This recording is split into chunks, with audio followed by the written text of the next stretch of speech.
The rest of the story. Ralphie's brother was dead.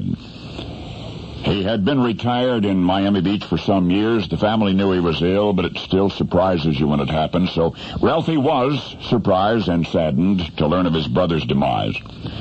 Then came the reading of the will, at which time Ralphie discovered that of all of the prized possessions the deceased had left behind, he bequeathed his most cherished one to his brother, and that's how Ralphie got it. The gun. The gun. The Colt police revolver, 38 caliber revolver, shiny nickel finish, etched hardwood handle, the beloved pistol, serial number 384221.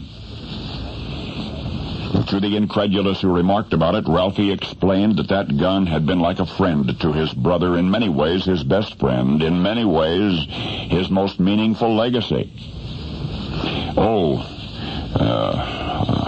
You've not yet been introduced to the notorious Ralphie Bottles, but he was the chief enforcer for one of the biggest gangs in the history of the American mob. But that brings us to the rest of the story. You've heard of Eddie Koeski. He was a liquor hustler during Prohibition. After Prohibition, he became vice president of Jim Beam Distilling. One of Eddie's salesmen was Max Hilson, better known to police as Machine Gun Dugan. Max had connections. One of the best was Ralphie Bottles. And when Max needed help convincing customers to stock his stuff, he just called on Ralphie and his brother. They ran their nefarious business from a log cabin lodge on Big Martha Lake outside Mercer, Wisconsin. The sign on the winding approach road read, quote, "Trespassers will be prosecuted to the full extent of a double-barrel shotgun." But it was not really a shotgun that did the talking for the mob. It was that shiny, nickel-plated 38 caliber revolver in the pocket of Ralphie's brother. Ralphie's brother. The same gun that was left to Ralphie when his brother passed away. Now, one day in November of 1974, Ralphie died also, and he left his brother's cherished firearm to his old business associate, Eddie Koeski. And Eddie left it to his son, in whose possession it remains to this day.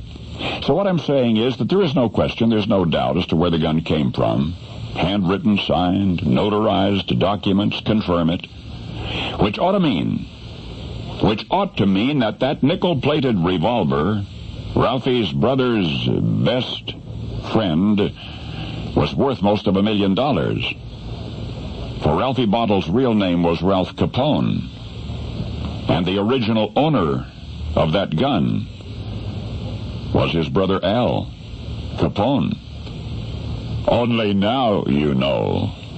Oh, one thing more, the authorities, the FBI Museum, the Sotheby Auction House, and so on, they all say that they need more proof that those notarized affidavits from Ralphie's widow are entirely valid. That is, they need further corroborating evidence properly to authenticate Al Capone's treasured pistol.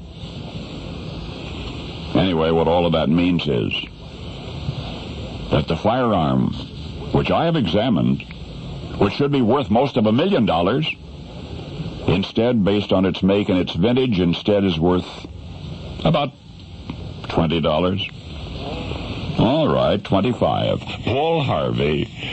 Good day.